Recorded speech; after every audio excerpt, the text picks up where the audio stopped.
मित्रांनो, तुम्ही कधी विचार केलाय का की चालणारी सायकल ब्रेक मारल्यावर का थांबते किंवा एखादा चेंडू फेकल्यावर तो लांब का जातो? या सगळ्या प्रश्नांची उत्तरे दडली आहेत सर आयझॅक न्यूटनच्या 3 नियमामध्ये. चला तर मग आज अगदी सोप्या भाषेत हे नियम समजावून घेऊया. नमस्कार विद्यार्थी मित्रांनो आणि पालकांनो, स्वागत आहे तुमचं मराठी लेक्चरवालीमध्ये. आज आपण विज्ञान विषयातील सर्वात महत्त्वाचा पाया म्हणजेच न्यूटनचे गतिविषयक नियम पाहणार आहोत. तर विद्यार्थी मित्रांनो, जो काही पहिला नियम आहे ज्याला आपण म्हणतो जडत्वाचा नियम. काय म्हणतो बघा? जडत्वाचा नियम किंवा लॉ ऑफ इनर्शिया. काय आहे बघा? जो काही पहिला नियम आहे तो आहे जडत्वाचा नियम, ज्याला आपण काय म्हणतो? Law of inertia. तर बघा विद्यार्थी मित्रांनो, आता हा जडत्वाचा नियम काय आहे? तर बघा, जोपर्यंत एखाद्या वस्तूवर कोणतेही बाह्य असंतुलित बल कार्य करत नाही तोपर्यंत ती वस्तू स्थिर असेल तर स्थिरच राहते आणि गतिमान असेल तर सरळ रेषेत समान गतीने पुढे जाते. तर बघा विद्यार्थी मित्रांनो, आता बघा हे काय आहे रे? तर ही आहे एक वही. आता ही वही जोपर्यंत तुम्ही उचलत नाही तोपर्यंत काय होते रे? ही तिथेच राहते. लक्षात आलं का? म्हणजेच एखाद्या वस्तूवर जे काही बाह्य किंवा असंतुलित बल, म्हणजेच आपण कोणतंही बल इथे लावत नाही तोपर्यंत ही वस्तू काय आहे रे? स्थिर आहे. तर ती स्थिरच राहते. लक्षात आलं का? आणि जर ती काय असेल रे? गतिमान असेल. म्हणजेच बघा विद्यार्थी मित्रांनो, आता ह्यासाठीचे काही दुसरं उदाहरण आहे. काय आहे बघा? की बसचे उदाहरण. बस अचानक सुरू झाली की प्रवासी काय होतात रे? मागे झुकतात. म्हणजेच काय? प्रवासी हा कसा असतो रे? स्थिर असतो.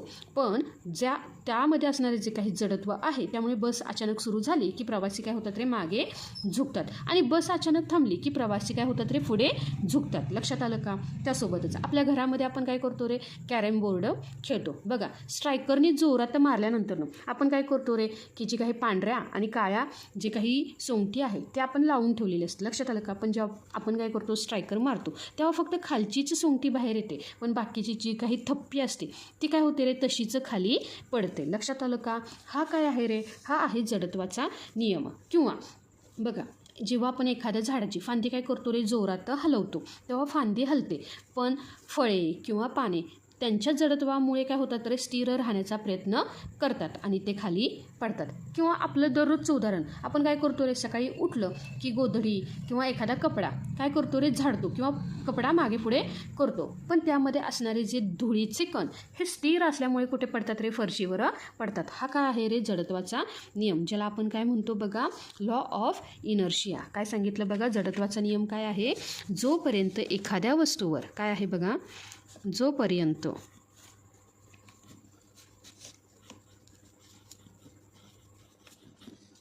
एखाद्या वस्तूवर कोणतेही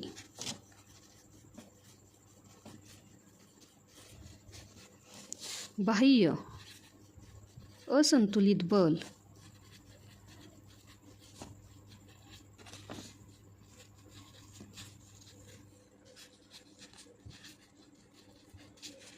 कार्य करत नाही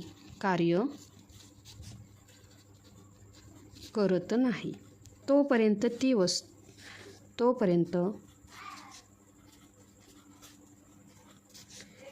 वस्तू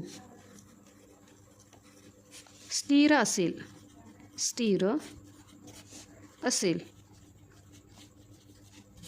तर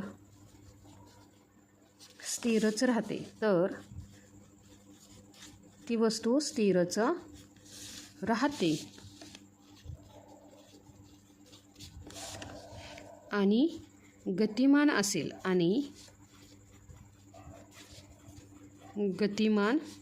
असेल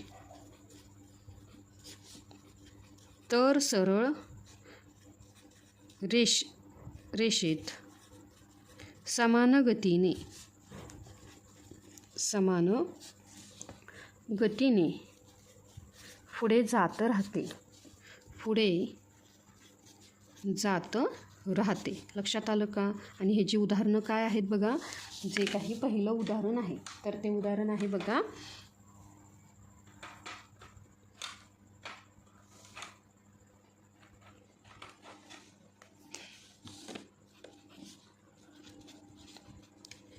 टेबलावर ठेवलेले पुस्तक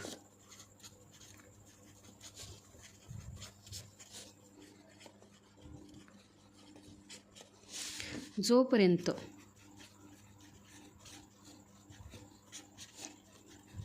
तुम्ही उचलत नाही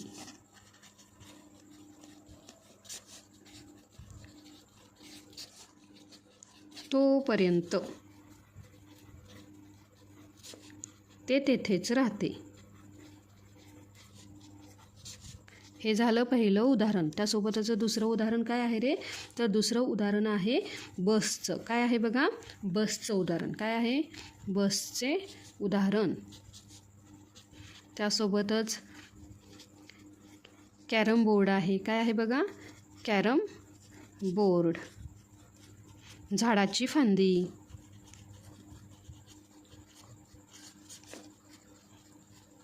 कपड्याची धूळ. लक्षात आलं का?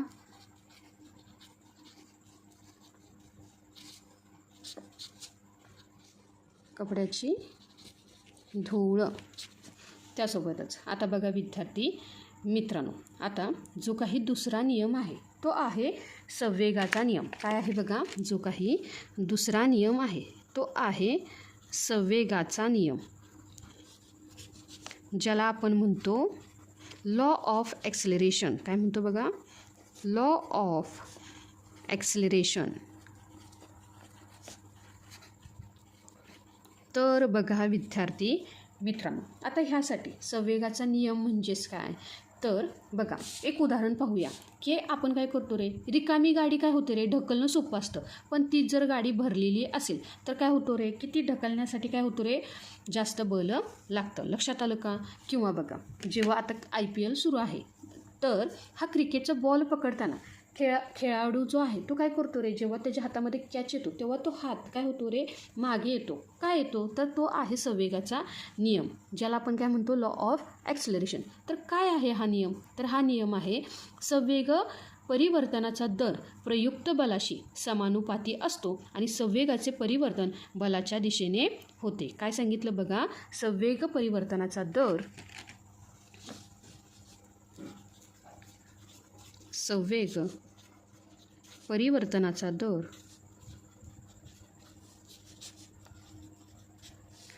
प्रयुक्त बलाशी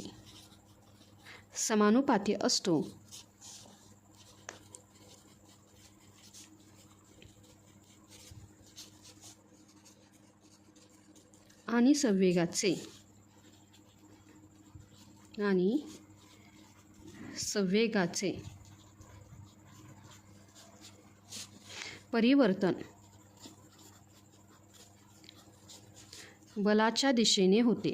बलाच्या दिशेने होते. म्हणजेच काय? Force is equal to mass into acceleration. काय आहे? Force is equal to mass into acceleration. बघा विद्यार्थी मित्रांनो, आता जो काही आपण 2 उदाहरणं पाहिली की वेगवान चेंडू पकडताना काय होतो रे, खेळाडू आपला हात मागे घेतो, त्यामुळे जो काही संवेग कमी व्हायला काय होतो रे, जास्त वेळ मिळतो आणि हाताला इजा होतं नाही. त्यासोबतच काय आहे की जी काही लहान खेळण्यातली जी काही कार ढकलणे सोपी असते, पण खरी कार ढकलण्यासाठी काय लागते रे, खूप जास्त बल. फोर्स म्हणजेच काय? बल लावावे लागते, कारण तिचे वस्तुमान काय असते रे, जास्त असते. लक्षात आलं का? किंवा जे काही कराटे खेळाडू असतात बघा, ते एका फटक्यात काय करतात रे, बर्फाची लादी फोडतात. तर ते जे काही आपले हात आहेत ते अत्यंत वेगाने म्हणजेच काय हाय ॲक्सेलरेशनने मारतो, त्यामुळे तिथे काय होते रे, मोठे बल निर्माण होते आणि एका फटक्यामध्ये ती बर्फाची लादी काय होते रे, फुटते. लक्षात आलं का? त्यासोबतच जेव्हा आपण डीमार्टला जातो तेव्हा जी काही शॉपिंग कार्ट असते ती काय असते रे, की ती रिकामी असेल तेव्हा काय होते रे, ती ढकलणे सोपे होते. पण जसं जसं आपण काय करतो रे, शॉपिंग करत जातो आणि ती कार्ट काय होते रे, वस्तूंनी भरते, तेव्हा ती वळवण्यासाठी किंवा तिला थांबवण्यासाठी आपल्याला काय करावं लागतो रे, जास्त जोर द्यावा लागतो. लक्षात आलं का? हा काय आहे रे, ही जी काही उदाहरणं आहेत ही आहेत संवेगाच्या नियमाची. म्हणजे जेव्हा ही संवेग परिवर्तनाचा दर प्रयुक्त बलाशी समानुपाती असतो आणि संवेगाचे परिवर्तन बलाच्या दिशेने होते. लक्षात आलं का? रिकामी शॉपिंग कार्ट ढकलणे सोपे, पण जेव्हा ती पूर्णतः वस्तूंनी भरलेली असेल तेव्हा तिला वळवण्यासाठी आणि थांबवण्यासाठी आपल्याला काय करावं लागतो रे, जास्त जोर द्यावा लागतो. लक्षात आलं का विद्यार्थी मित्रांनो? तर काय होती बघा ह्याची उदाहरणं. तर पहिलं उदाहरण होतं क्रिकेट फिल्डरचं. काय आहे? क्रिकेटमध्ये काय केला जातो, चेंडू अडवताना हात मागे येतो. त्यासोबतच काय आहे बघा, गाडी ढकलणे.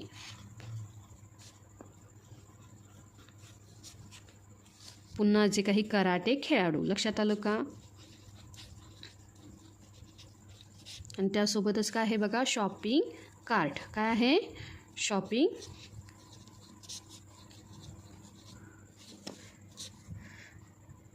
कार्ट. तर आता बघा विद्यार्थी मित्रांनो, आता जो काही तिसरा नियम आहे, काय आहे बघा, जो काही तिसरा नियम आहे, तर तो काय आहे,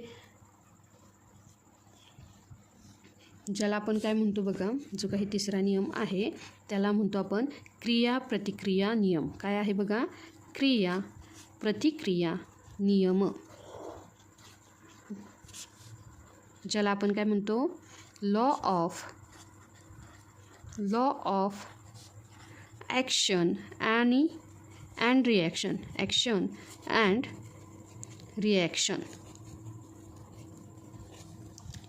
तर बघा विद्यार्थी मित्रांनो, आता आपण काय केलं रे, चेंडू खेळताना आपण तो भिंतीवर जेवढ्या वेगाने मारतो तेवढ्याच वेगाने तो काय होतो रे, परत येतो. म्हणजेच काय झालं, जेवढी आपण काय केली रे, जोराची क्रिया केली तेवढीच प्रतिक्रिया त्या चेंडूची आपल्याला आली. लक्षात आलं का? जेवढ्या वेगाने मी चेंडू तो भिंतीवर मारला तेवढ्याच वेगाने तो चेंडू आपल्याकडे परत आला. लक्षात आलं का? किंवा बघा, रॉकेट जेव्हा काय होते रे, वर जाते तेव्हा त्याचे इंधन काय होते रे, वेगाने खाली होते. लक्षात आलं का? किंवा बघा, आपण फुगा फुगवला आणि त्याचं तोंड खालच्या बाजूला केलं तर काय होतं रे, फुगा वर जातो आणि हवा काय होते रे, खाली येते. लक्षात आलं का? ह्यासोबतच आणखी जी काही उदाहरणे आहेत तर काय आहे बघा, की पोहणे. आपण काय करतो, पोहताना काय करतो रे, हाताने पाणी काय करतो रे, मागे ढकलतो. ही झाली आपली क्रिया. पण ह्यामुळे काय होतं, ते जे काही पाणी आहे हे पाणी त्या व्यक्तीला काय होते रे, पुढे ढकलते. लक्षात आलं का? त्यासोबतच बंदुकीची रिकॉईल, म्हणजे बंदुकीतून जेव्हा गोळी सुटते तेव्हा काय होते रे, गोळी पुढे जाते. ही झाली क्रिया. आणि बंदूक चालवणाऱ्याच्या खांद्याला मागे धक्का बसतो, ही होती ती प्रतिक्रिया. लक्षात आलं का? किंवा बघा, होडीतून आपण उतरतो, जेव्हा आपण काय करतो रे, होडीतून किनाऱ्यावर उडी मारतो तेव्हा आपला पाय काय होतो रे, मागे ढकलतो. त्यामुळे आपण काय होतो रे, पुढे जातो आणि होडी काय होते रे, मागे सरकते. लक्षात आलं का? किंवा पक्ष्यांचं उडणं सुद्धा काय आहे रे, जसं आपण पोहतो तसंच पक्षी पंखाच्या साहाय्याने हवा खाली ढकलतात, त्यामुळे हवा काय होते रे, त्यांना वर उचलते. लक्षात आलं का? मग आता हा जो काही क्रिया किंवा प्रतिक्रियाचा जो काही नियम आहे काय आहे बघा तो, तर प्रत्येक क्रिया काय आहे बघा, प्रत्येक क्रिया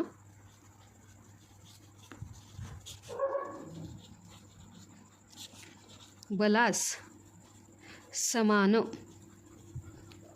परिमाणाचे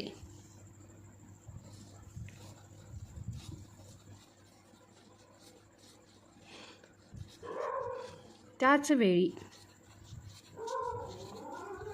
प्रयुक्त होणारे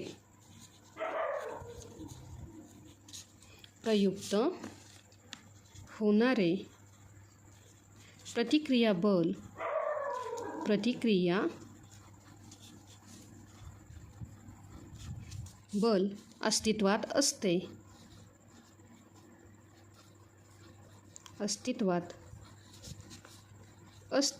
आणि त्यांच्या दिशा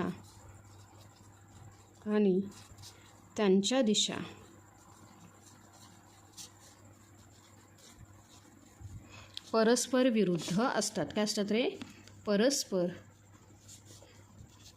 विरुद्ध असतात. लक्षात आलं का विद्यार्थी मित्रांनो? चला, आता ह्याची उदाहरणं काय आहे रे, पहिलं उदाहरण काय आहे, जेव्हा आपण भिंतीवर चेंडू मारतो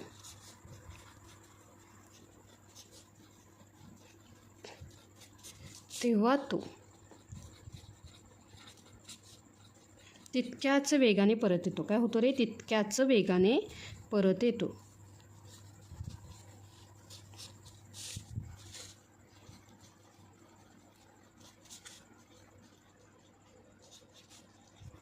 त्यासोबतच दुसरं उदाहरण काय पाहिलं आपण, रॉकेट जेव्हा वर जाते काय होते बघा, रॉकेट जेव्हा वर जाते तेव्हा त्याचे इंधन वेगाने खाली येते.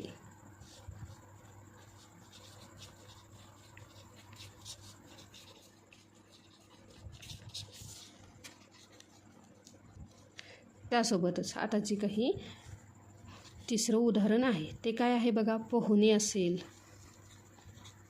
किंवा बंदुकीतून सुटलेली गोळी, बंदुकीतून सुटलेली गोळी त्यामुळे काय होतं रे, आपला हात मागे जातो. लक्षात आलं का? त्यासोबतच काय आहे बघा, होडीतून उतरणे, होडीतून उतरणे,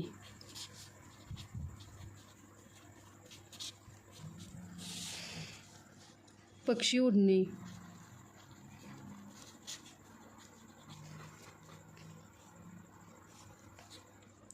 तर विद्यार्थी मित्रांनो, हे होते न्यूटनचे गतिविषयक 3 नियम. पहिला नियम होता तो जडत्वाचा, दुसरा होता तो संवेगाचा आणि तिसरा नियम होता क्रिया आणि प्रतिक्रियाचा नियम. आता विद्यार्थी मित्रांनो, तुमच्यासाठी एक प्रश्न, जेव्हा आपण जमिनीवर चालतो तेव्हा आपण जमिनीला मागे ढकलतो की पुढे, आणि यात न्यूटनचा कितवा नियम वापरला जातो? कमेंट बॉक्समध्ये नक्की सांगा. विज्ञानातील अशाच कठीण संकल्पना सोप्या भाषेत शिकण्यासाठी मराठी लेक्चरवालीला नक्की सबस्क्राईब करा. व्हिडिओ आवडला असेल तर लाईक करा आणि आपल्या मित्रमैत्रिणींसोबत शेअर करा. भेटूया पुढच्या लेक्चरमध्ये. तोपर्यंत शिकत राहा आणि हसत राहा.